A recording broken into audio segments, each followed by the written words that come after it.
Bueno, cuando hablamos de una red de fibra, lo primero que tenemos que tener en cuenta es que está formada por dos grandes grupos de componentes. Tenemos los activos y los pasivos, que es como comúnmente se llaman. Los activos son aquellos dispositivos electrónicos, por tanto necesitan energía para trabajar, que además tienen unas características que son, bueno, necesitan actualizaciones, necesitan hardware, necesitan mantenimiento, necesitan actualizaciones de software, de aprovisionamiento y otras diferentes situaciones que nos hace tener que estar pendiente de ellos. Hay uno que emite y otro que recibe en casa del abonado, que normalmente se le llama ONT. Bueno, pues en medio de esos dos dispositivos están todo lo que se llaman pasivos, que principalmente son canalizaciones por donde viaja la información. Los pasivos y los activos necesitan un mantenimiento y estar pendiente de ellos. En los pasivos es totalmente lo contrario. Si se hace una selección de material correcta, carecen de mantenimiento. Es estable y debe de durar un mínimo, y es exigible esto, un mínimo de 20 años, sin ningún mantenimiento. Para explicar un poquito más lo que es una red de fibra, pues, utilizando la analogía del árbol, si tuviéramos la OLT en la parte inferior en el tronco, tendríamos a cada uno de los abonados en las puntas de todas las ramas. Es algo bastante parecido. Bueno, para saber si una red es eficiente o no, tenemos que contemplar el concepto o el valor de las atenuaciones de la red que tenemos. La atenuación es aquella pequeña pérdida de información que se hace por el camino hasta llegar al abonado.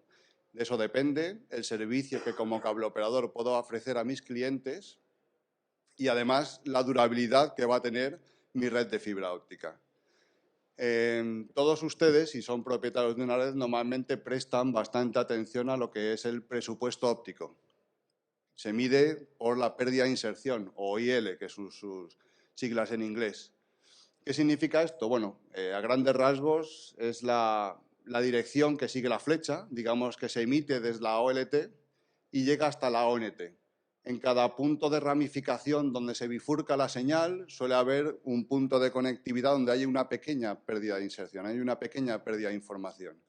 La suma de todas esas pérdidas de información hasta la ONT es lo que se llama presupuesto óptico. Normalmente, a partir de un rango determinado, la ONT o router que está al final deja de funcionar. Por eso, normalmente se tiene mucho cuidado de este valor. Pero hay otro dato muy importante, creo que para mí es el más importante de todos, que es lo que se llama la pérdida de retorno.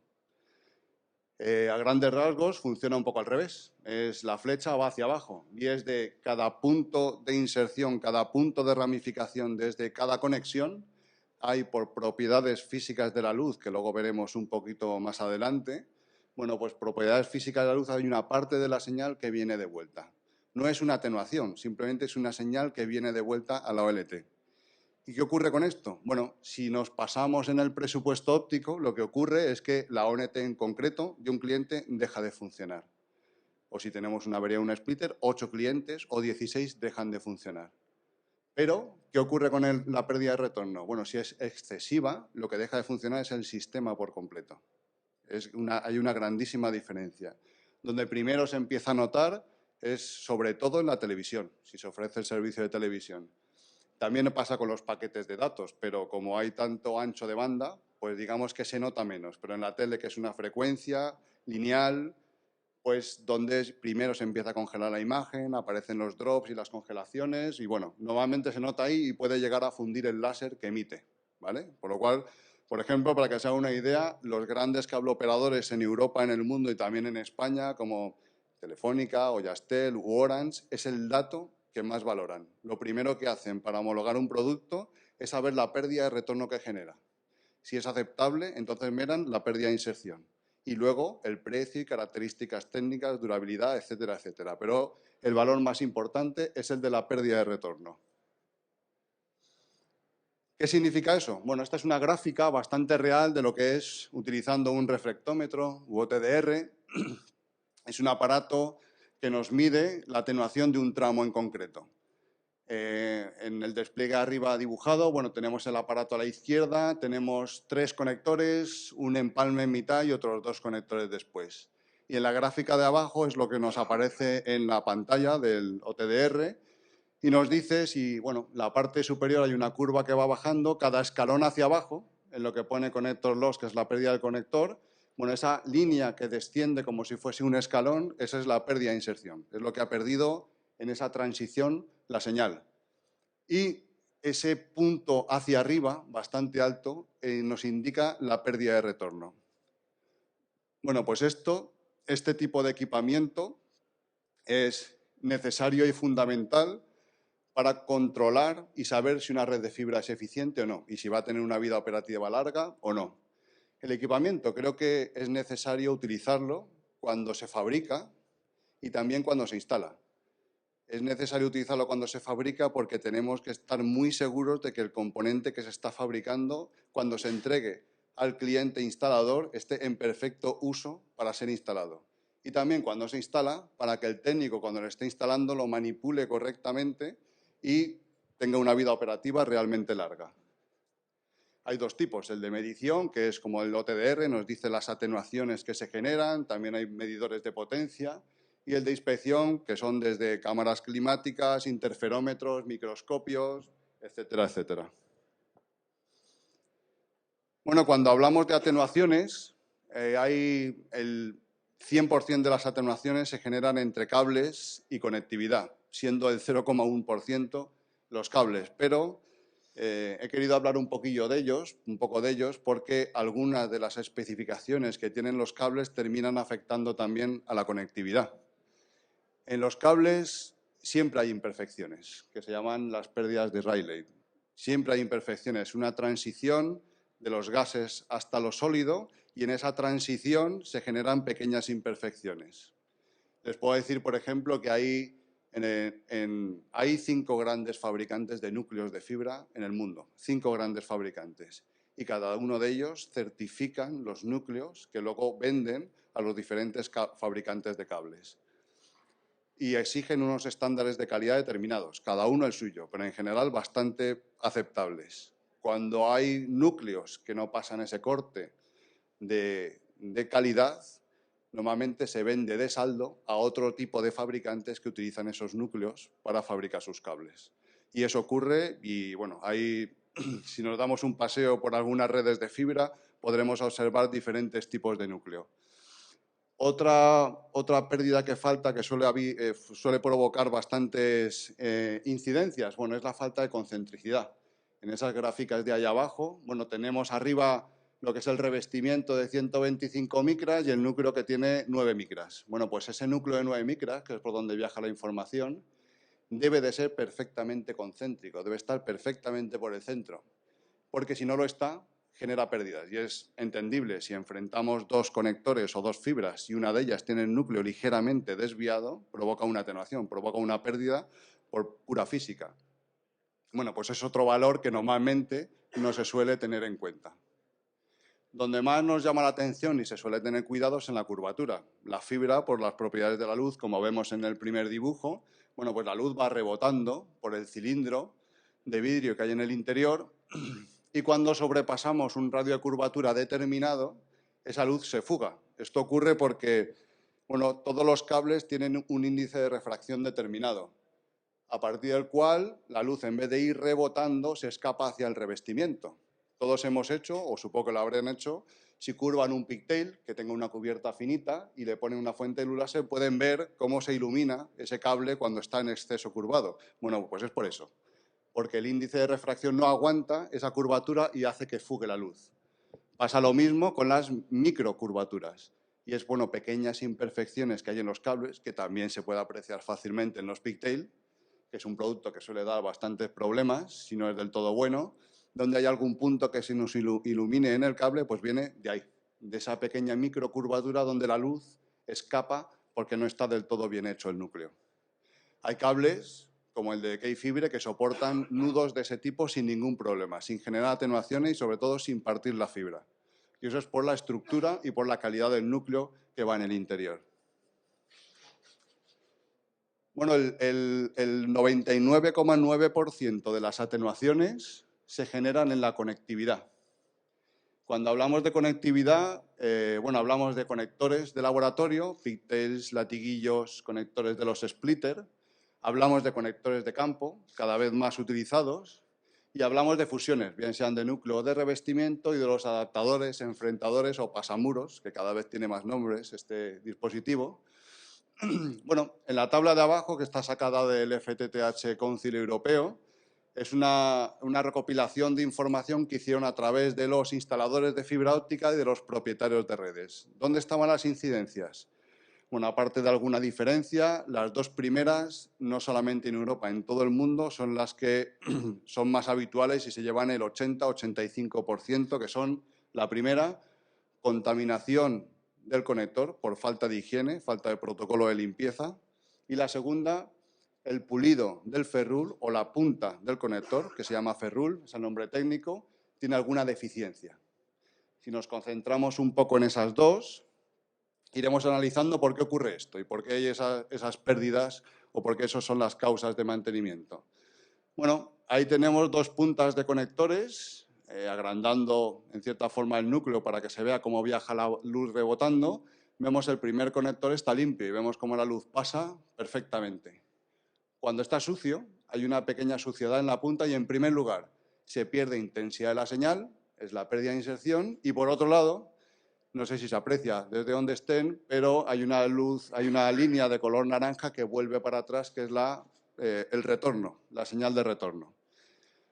El sucio es limpiable, se puede limpiar, pero merece muchísimo la pena que se fabrique con cuidado, porque el de la derecha del todo es un sucio con daño permanente. Si un conector ha sido limpiado y la suciedad ha entrado dentro del núcleo, no se puede hacer nada con ese dispositivo. Es mejor tirarlo y poner uno nuevo. Abajo podemos ver, en la vista de microscopio, diferentes suciedades y el rango, el diámetro que tienen cada una de ellas en las micras. Bueno, son bastante grandes. El problema de la suciedad, además, es que, aparte de que es difícil de encontrar, fluctúa. Unos días tiene 1 dB y en una semana tiene 2,5 y a la semana siguiente 0,3. Es difícil y además es difícil de localizar. Normalmente se repara de forma muy rápida, sustituyendo algún componente, que suelen ser bastante baratos, pero cuesta mucho encontrarlo. Entonces, como digo, cuando se fabriquen, primero que estén limpios y cuando se instalen, asegurarse de que se instalen correctamente, con un buen protocolo de limpieza. Esto es lo que ocurre con la sociedad. Esta es una señal de OTDR real, donde hay dos conectores puestos correctamente, con atenuaciones, conectores de laboratorio normales, no especialmente buenos por las atenuaciones que dan, que es 0,25, y una pérdida de retorno de menos 67. Y abajo tenemos el uno sucio. Uno sucio nos da 4,87 dB solamente por esas motitas de polvo que tiene, que es micropolvo, pero afecta muchísimo, y una pérdida de retorno de menos 32. Ahí vemos en la gráfica como el tercer conector, que es el que está sucio, baja drásticamente y hace que perdamos muchísima señal. Bueno, lo que hemos visto hasta ahora es, bueno, qué es una red de fibra, qué beneficios nos aporta, qué elementos tenemos que tener en cuenta, qué pasa cuando no funciona bien la pérdida de inserción y qué pasa cuando no es del todo buena la pérdida de retorno. Bueno, pues que nos provoca esa serie de cosas y a continuación veremos un poco lo más importante y lo que más nos llama la atención a todos, que es el problema de la conectividad, donde se generan casi todas las pérdidas de retorno y las pérdidas de inserción. Bueno, para hablar de conectividad, lo primero que mostramos es las puntas de dos conectores enfrentados. En la izquierda tenemos los pulidos UPC o PC y a la derecha los APC. Los de la izquierda APC son azules, son conectores azules, y los de la derecha verdes. La diferencia entre ambos, única y exclusivamente, está en la terminación de la punta. Los PC tienen un pulido vertical, es perfectamente con 90 grados, perfectamente recto. Y el pulido APC tiene una inclinación de 8 grados. ¿Por qué se utiliza uno u otro? Bueno, pues en FTTH solamente o prácticamente solamente se utilizan los verdes, aunque haya algún dispositivo electrónico que utiliza los azules, solamente se utilizan los verdes debido única y exclusivamente a la pérdida de retorno. La diferencia de menos 50 a menos 60 es abismal, aunque no lo parezca. Si tenemos en cuenta la cantidad de conectores que se ponen en una red de fibra, si tenemos en cuenta que cada uno de ellos nos devolvería, si fuesen azules, menos 10 dB hacia la cabecera, con toda seguridad esa red de fibra se caería en muy poco tiempo, solamente por la pérdida de retorno. ¿Por qué ocurre eso? Bueno, por propiedades de la luz física. Aquí tenemos en los azules, en esa parte de ahí, como tenemos un corte vertical, la luz viaja y cuando cuenta el más mínimo obstáculo o resistencia, viene de vuelta otra vez para atrás. Como es un ángulo recto, aunque sea un buen conector, siempre habrá una parte que venga de vuelta, que es la pérdida de retorno. Cuando tenemos el conector verde, bueno, pues la diferencia es grande. La luz viaja exactamente igual, pero esa inclinación de 8 grados hace que cuando la luz viene de vuelta, se escape fuera del núcleo. Se escape fuera del núcleo y no venga de vuelta a la ONT. Ahí están los 10 dB de diferencia entre el menos 50 y el menos 60. Solamente por ese motivo. Este contacto físico entre los dos conectores ocurre dentro de los enfrentadores o de los adaptadores. Este caso es como una sección del enfrentador. Vemos cómo entran en contacto las dos puntas de los conectores. ¿El adaptador o el enfrentador? Bueno, es otro producto que es, diría, casi el más barato de todos dentro de una red. Y normalmente es el que más problemas da. Hay que tener en cuenta que el adaptador sea lo más simétrico posible. ¿Por qué? Pues porque si no es del todo simétrico, hay un conector que empuja en exceso al otro que tiene enfrente. Como todos los conectores tienen muelles internos que obligan a las dos puntas o ferrules a estar en contacto físico siempre, si uno empuja más que otro, hay un muelle que cede más que otro y eso provoca la curvatura de la fibra dentro del conector. Ahí está la diferencia.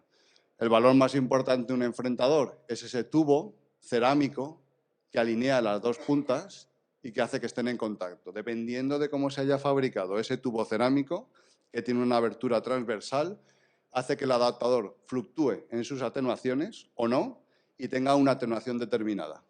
Yo puedo decir que esa abertura transversal debería estar siempre en la misma posición y no se debería de mover nunca en cada conexión o desconexión de un conector. Bueno, y en cuanto a la conectividad, vamos al gran problema o donde realmente se ve si un conector es bueno o no. Y da igual que sea de campo, que sea de laboratorio, que se utilice en un splitter o en un pigtail. Todos se basan en el mismo principio donde el ferrule o la punta del conector supone en cada conector más del 60, que diría que entre el 60 y el 70% del precio de un conector. Hoy en día todos son cerámicos, antes no eran así, hoy en día son todos cerámicos y hay tres valores que nos dicen si ese conector es bueno o no y además la vida que va a tener ese conector, que son en primer lugar el ángulo de inclinación, si es una PC, debe ser 8 grados. Yo puedo decir que los Kikwik de Keyfibre tienen una variación, una tolerancia de 0,3 grados en esos 8 grados. Pueden ir desde el 7,7 hasta el 8,3. Habitualmente los fabricantes, y más si son asiáticos, tienen tolerancias de 1 grado. Imagínense, si hemos hablado de esa pérdida de inserción y de retorno, que un conector tiene un 7,1 y el que tiene enfrente tiene un 8,7. Imagínense fácilmente entendible la cantidad de atenuaciones y a lo mejor no en inserción, en el retorno que va a provocar eso. Otro punto importante es el pulido. Bueno, habitualmente el estándar de calidad nos dice que debe tener 8 etapas de pulido. Se empieza con una lija de diamante más tosca y más gruesa y se termina con una extremadamente fina. Bueno, pues en la calidad del pulido está el 90% de la pérdida de retorno. Si está muy bien pulido y perfectamente, será un conector muy útil que además tendrá valores estables durante toda su vida operativa. Y el tercer punto es la concentricidad de la fibra. Ahí nos dice, cuando lo miramos, estas imágenes son de un interferómetro, el único aparato que nos permite saber si la punta del conector está bien o mal. Bueno, pues también es esa concentricidad. Hay conectores que llevan la fibra dentro, obviamente, y que el núcleo de esa fibra no es del todo concéntrico. Eso hace que cuando se enfrente con otro conector no haya una buena conexión o nos genere pérdidas. Bueno, yo puedo decir que los conectores que utiliza Keyfibre, que son de un fabricante japonés, están todos perfectamente garantizados y certificados para su instalación, perfectamente. Puedo decir que este fabricante japonés desecha aproximadamente el 70% de los que fabrica porque no pasan el corte de calidad, el estándar de calidad marcado por Keifibre. Y también puedo decir que ese 70% desechado se revende a precio de saldo a grandes fabricantes de conectores. Hay una grandísima diferencia de precio en el tipo de conector en función del ferrul. Y eso, si no disponen de un interferómetro, se lo pueden pedir a alguien que conozcan y que se lo mire, y si no, hacerle varias pruebas con OTDR para saber si el componente que están comprando o que van a instalar es lo bueno que debería ser. Bueno, el siguiente punto, y bastante importante además, es la fusión o el empalme de las fibras. Al final, una despliegue de fibras pueden ser 2 veces o puede ser 15 veces, pero siempre hay que fusionar o empalmar fibras, no solamente por contacto físico de las puntas de los conectores. Bueno, hay 3 tipos de empalme o de fusión, que son, bueno, por fusión por núcleo, fusión por revestimiento o empalmes mecánicos. En concreto hablaré del empalme Kikwik, al que conozco bastante bien. La fusión por núcleo, bueno, realmente fusiones por núcleo, fusionadoras por núcleo no hay tantas en el mercado. Se dice que hay muchas, pero realmente de núcleo hay muy pocas. ¿Qué hacen las fusionadoras de núcleo? Bueno, es una máquina que hay varias formas de saber dónde está el núcleo, pero principalmente curvan el núcleo ligeramente, le provocan con un láser una pequeña atenuación para asegurarse de dónde está exactamente, alinean los 2 núcleos y después por el arco voltaico sueldan esas 2 fibras. El de revestimiento, bueno, es parecido, alinea las 2 fibras por el revestimiento, por ese recubrimiento, que es esta parte exterior de 125 micras. Y una vez que están alineados con el arco voltaico, suelda las fibras. Y el tercer paso es el empalme mecánico, que imita más o menos a lo que es la fusión por revestimiento. Alinea las 2 fibras por revestimiento y por un proceso mecánico une esas 2 fibras. ¿Qué diferencias hay entre ellas? Bueno, primero en la conexión y en la atenuación.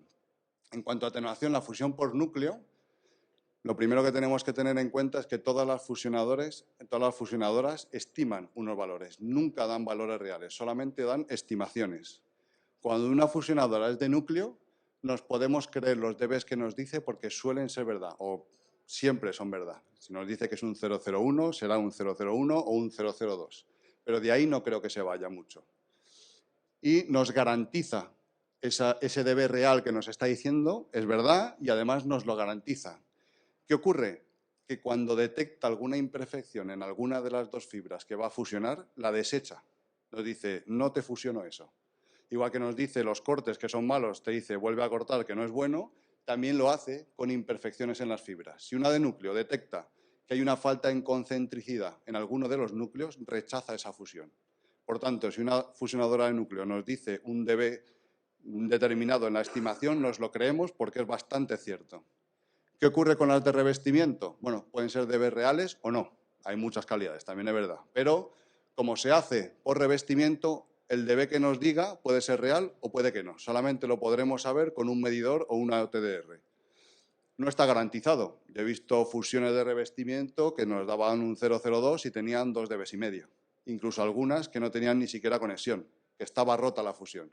Por tanto, nunca sabremos si es de verdad o no, a no ser que lo midamos. Y en el caso del empalme mecánico Kikwik, los dBs estimados son reales.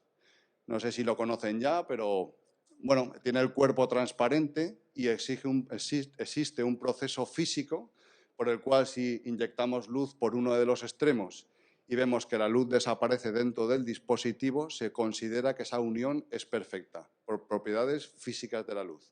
Si no hay luz, el dispositivo está bien, y si hay luz en el interior, como ocurre en el dibujo de aquí abajo, si vemos luz es porque hay algo que está fallando. Hay una atenuación y está mal esa conexión.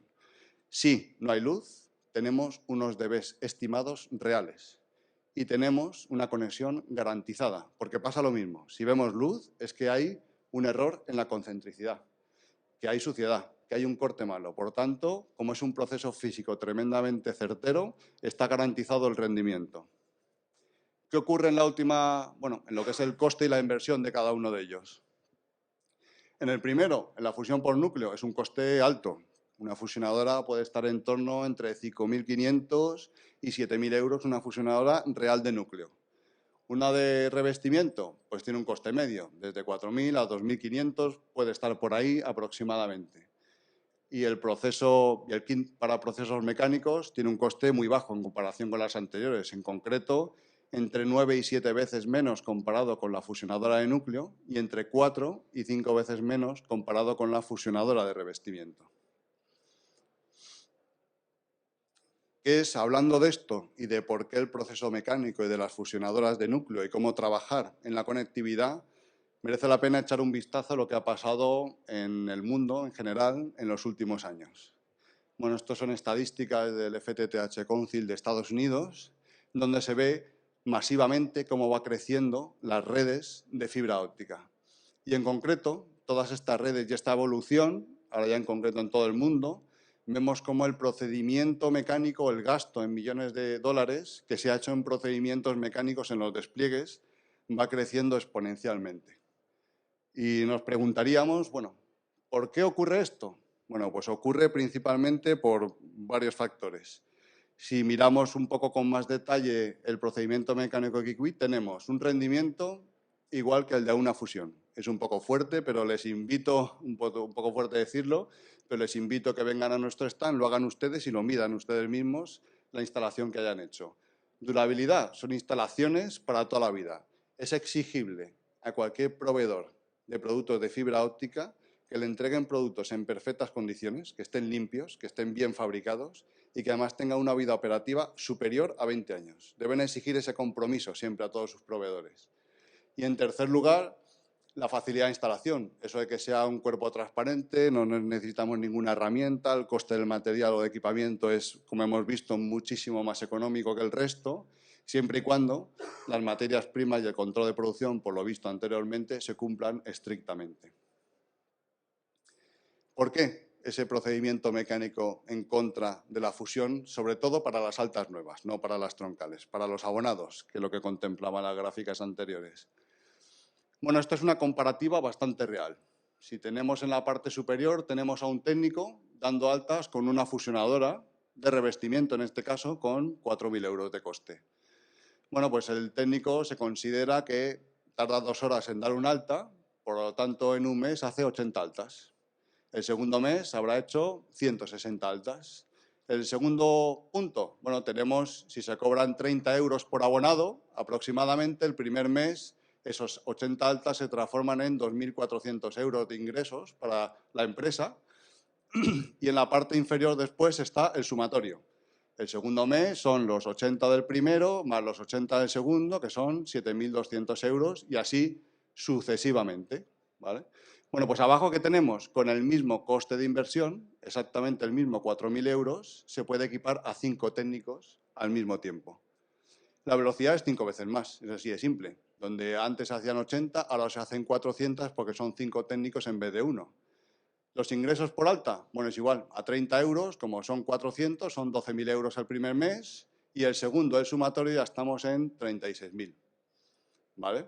¿Qué ocurre? Bueno, en ingresos, la gráfica que podemos ver aquí abajo es aplastante. Al final, simplemente por velocidad, un técnico ha hecho 800 abonados en 10 meses de trabajo y ha recaudado 132.000 euros. 5 técnicos, 4.000 abonados y 660.000 euros. ¿Cómo se mira un poco más con detalle esto? Bueno, ¿cómo se transforma en la rentabilidad de la red? Bueno, pues a estos ingresos que hemos visto hay que restarle el coste que nos ha supuesto y la diferencia entre ambos, porque hay materiales que son comunes. Tendríamos esos 132.000, le restamos los 4.000 euros de la fusionadora que teníamos, los 13.600 euros que es el gasto en consumibles, que es aproximadamente un pigtail, lo que se utiliza y además bastante económico, y el salario del técnico. El salario del técnico que se han considerado 20.000 euros por 10 meses de trabajo. El consumible, tengo que decir, que es aproximadamente 4 veces más barato que el del procedimiento mecánico, aproximadamente. El resultado que nos da es 94.000 euros de ingresos para el cable operador. Si lo vemos en la parte inferior, tenemos los 660.000 recaudados, le restamos 4.000 de ahí teníamos 3.500 puestos, bueno, da igual, de la fusionadora, 4.000 de los 4 kits, disculpe, de los 5 kits, perdón. 69.800 de los consumibles, que son 4 veces más caros y además, como se han hecho muchas más altas, que son 4.000, pues se incrementa todavía más el coste. Y 20.000 euros de salario por 5 técnicos, 100.000. Si restamos todo esto, tenemos un valor de 486, que es exactamente 5 veces más rentable el procedimiento mecánico para dar altas en relación con el de fusión tradicional. Por eso, en general, en todo el mundo, el procedimiento mecánico es el más utilizado en el despliegue de la última milla, que se suele decir.